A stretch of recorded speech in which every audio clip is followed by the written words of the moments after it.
Olá, meu querido irmão e minha irmã, a paz do Senhor Jesus. Aqui é o pastor Antônio Júnior e eu desejo que nesta noite o Senhor traga o descanso para a sua alma, que a palavra dele renove a sua fé, a sua esperança. E ao final dessa mensagem que eu vou te trazer, eu quero orar pela sua vida, pela sua família, e eu tenho certeza o Senhor fará grandes coisas em nosso meio. Mas antes disso, já deixa aqui o seu like, isso ajuda muito o YouTube recomendar esse vídeo. Também se inscreva no meu canal e ative o sininho para você receber a notificação do YouTube toda vez que eu colocar um vídeo novo, tá bom? Eu não sei como você lida com seu passado, mas eu sei que muita gente sofre porque não consegue esquecer aquilo que passou. Elas ficam remoendo, elas ficam pensando naquilo o tempo todo, elas ficam imaginando como seria diferente se aquilo não tivesse acontecido.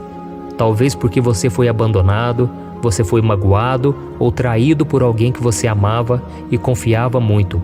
Ou então pode ser porque você cometeu um erro muito grave e mesmo depois de tanto tempo, você fica se culpando por isso. Mas hoje eu quero falar com você sobre o quanto é importante nós tirarmos o foco do nosso passado e voltarmos os nossos olhos para o futuro que Deus tem preparado para nós. Infelizmente, nós não podemos fazer nada com o que aconteceu lá atrás, mas nós podemos sim mudar a nossa história a partir de hoje. Nós podemos olhar para frente e confiar que Deus irá sarar todas as nossas feridas. Eu já fui curado de muitas decepções, tristezas que eu tinha lá de trás, e Deus foi fiel. Irmãos, vocês não têm noção do quanto Deus pode curar. E você vai continuar lembrando do que aconteceu lá atrás, mas não vai haver mais dor, porque vai ser como uma cicatriz. Você vai ver aquela marca para que você se lembre aonde foi que você machucou, mas você não vai sentir mais dor, porque Deus vai te curar completamente. Amém? E é sobre isso que nós vamos orar nesta noite, mas antes eu quero ler com você o que está escrito lá em Filipenses, capítulo 3, o versículo 13 e o 14. Olha o que o apóstolo Paulo disse. Irmãos, não penso que eu mesmo já o tenha alcançado, mas uma coisa faço, esquecendo-me das coisas que ficaram para trás e avançando para as que estão adiante, prossigo para o alvo, a fim de ganhar o prêmio do chamado celestial de Deus em Cristo Jesus. Aleluia! Olha isso, irmãos. Paulo disse que ele não estava olhando para aquilo que já tinha acontecido.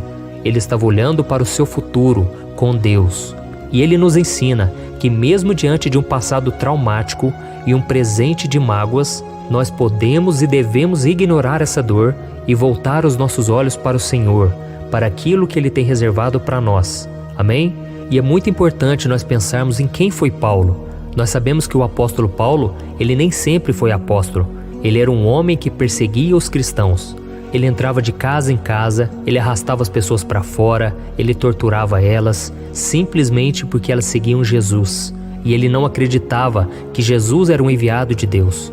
Até que um dia, quando ele estava indo perseguir mais cristãos, Jesus apareceu para ele no caminho, ele caiu no chão, ele viu uma forte luz. E Jesus perguntou: Saulo, Saulo, por que me persegues? E naquele momento, ele quis saber quem está falando comigo? E Jesus disse: sou eu, a quem tu persegues. Então Paulo, que antes era chamado de Saulo, ele ficou cego naquela hora, e durante esse processo todo de cegueira que Deus permitiu, ele foi sendo tratado, e ele chegou à conclusão de que Jesus estava vivo, de que ele tinha ressuscitado dentre os mortos.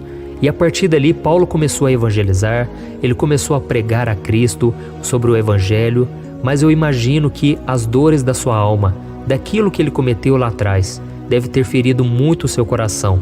Paulo deve ter se sentido muitas vezes fraco, incapacitado de fazer a obra, porque ele não se sentia digno, ao ponto dele dizer que ele se considerava o pior dos pecadores. Mas nós vemos na história dele que ele sempre usou isso a favor. Ele sempre mostrou para as outras pessoas que se Deus havia transformado a vida dele, Deus poderia transformar a vida de qualquer um.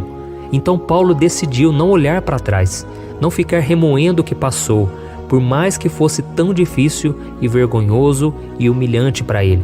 Ele decidiu usar isso como uma ferramenta de transformação, um testemunho vivo do que Deus pode fazer.